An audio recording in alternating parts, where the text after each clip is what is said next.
हमारे समाज में हर जगह यह बात होती रहती है कि देश का विकास हो रहा है या नहीं हो रहा है। कुछ लोगों का दावा है कि देश का विकास काफ़ी तेज़ी से हो रहा है। वहीं कुछ लोग यह दावा कर रहे हैं कि देश का विकास नहीं हो रहा है। आखिर यह कैसे पता चलेगा कि देश का विकास हो रहा है या नहीं हो रहा है? इसीलिए हमने कुछ महत्वपूर्ण पहलू को खोज निकाला है और उस आधार पर हम ये जानने की कोशिश करेंगे कि देश का विकास हुआ है या नहीं हुआ है। और यदि हुआ है तो देश के सत्ता में रही यूपीए और एनडीए की सरकार ने देश को कितना विकास दिलाया है। आगे की वीडियोस में हम लोग इस बारे में हर पहलू पर विस्तार से जानेंगे, लेकिन उसके पहले सभी पहलुओं को जान लेते हैं कि कितनी पहलुएं हैं। पहला है आर्थिक विकास। इसके लिए देश में मजबूत औद्योगिक आधार होना चाहिए। छोटे और मध्यम उद्यमों को प्रोत्साहन देना जरूरी है। साथ ही निर्यात को बढ़ावा देना और विदेशी निवेश लाना महत्वपूर्ण होता है। बेरोजगारी भी इससे काफ़ी प्रभावित होती है। अगला हमारा महत्वपूर्ण पहलू है शिक्षा। गुणवत्तापूर्ण और सस्ती शिक्षा हर नागरिक का अधिकार होना चाहिए। तकनीकी और व्यावसायिक शिक्षा को बढ़ावा देना, साथ ही अनुसंधान एवं विकास में निवेश करना देश के भविष्य के लिए आवश्यक है। तीसरा हमारा पहलू है स्वास्थ्य सेवा। स्वास्थ्य सेवाओं को भी सभी के लिए सार्वभौमिक स्वास्थ्य देखभाल प्रणाली होनी चाहिए। मानसिक स्वास्थ्य जागरूकता और ग्रामीण क्षेत्रों में स्वास्थ्य सेवाएं भी अत्यधिक जरूरी है। चौथा है प्रौद्योगिकी और नवाचार। आज के डिजिटल युग में प्रौद्योगिकी और नवाचार देश के विकास के लिए महत्वपूर्ण है। डिजिटल इंफ्रास्ट्रक्चर का विकास और स्टार्टअप्स को प्रोत्साहन देना इसमें अहम भूमिका निभाते हैं। पांचवा हमारा महत्वपूर्ण पहलू है परिवहन और बुनियादी ढांचा।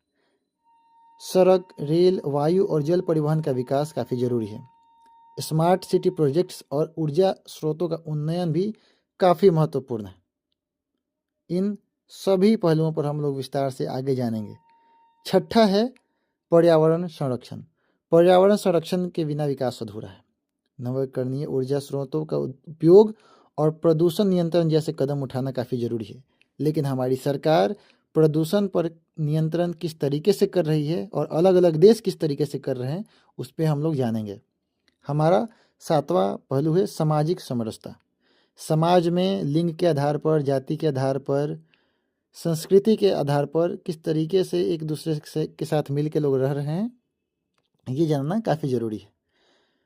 आठवां है कानून और व्यवस्था। हमारे देश में कानून किस तरीके से काम कर रही है, प्रशासन कितना समाज के लोगों के लिए सहायक है, मानवाधिकारों की सुरक्षा कितनी है, ये जानना काफ़ी ज़रूरी है।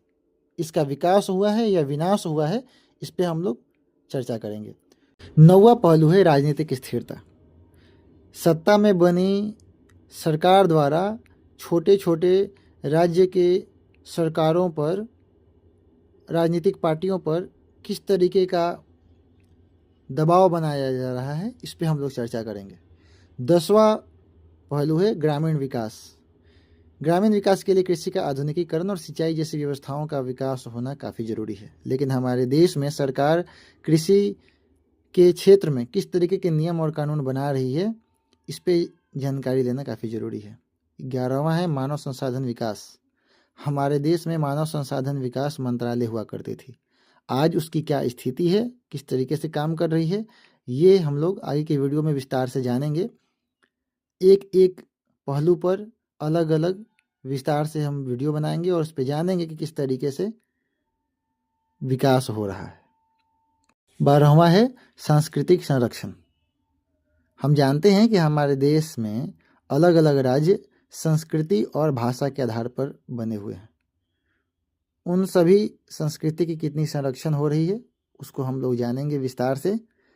हम 13वां और अंतिम महत्वपूर्ण पहलू को जान लेते हैं, विदेश नीति। अलग अलग पड़ोसी देशों के साथ क्या हमारी नीति है। श्रीलंका, बांग्लादेश, नेपाल, चाइना, पाकिस्तान, इन सभी देशों के साथ, अमेरिका, जापान जैसे देश के साथ हमारी क्या नीति है, उसके बारे में भी हम लोग जानेंगे। और उस आधार पर हम ये जान पाएंगे कि हमारे देश में कितना विकास हुआ है या विनाश हुआ है। इसकी विस्तार से वीडियो बनाएंगे। ये हमारी कुल 13 महत्वपूर्ण पहलू थी। इन सभी पहलुओं पर आंकड़ों के हिसाब से हम जानने की कोशिश करेंगे कि देश का कितना विकास हुआ है। और यदि विकास हुआ है तो किस सरकार में कितना हुआ है और विनाश हुआ है तो कौन सी सरकार द्वारा कितना विनाश किया गया। यदि आप हमको फेसबुक पर देख रहे हैं तो दीपांकर कुमार मिश्रा पेज को फॉलो करें, और यदि यूट्यूब पर देखना चाहते हैं तो दीपांकर मिश्रा चैनल को सब्सक्राइब करें।